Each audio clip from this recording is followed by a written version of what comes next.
You ask Tiger to solve. This deals with linear equations with one unknown.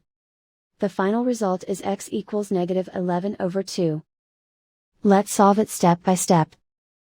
Simplify the expression. Expand the parentheses. Simplify the arithmetic. Find the greatest common factor of the numerator and denominator.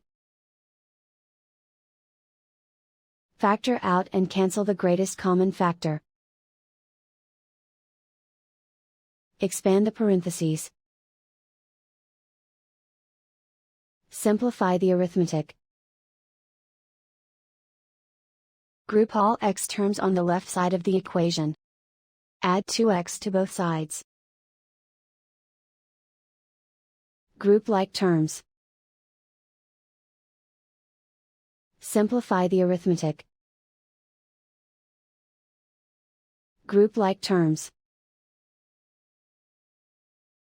Simplify the arithmetic. Group all constants on the right side of the equation. Add 2 to both sides. Simplify the arithmetic.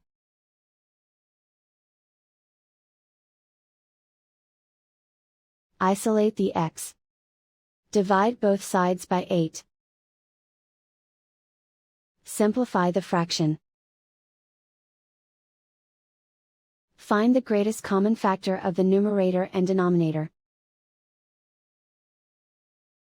Factor out and cancel the greatest common factor. And so the final result is x equals -11/2.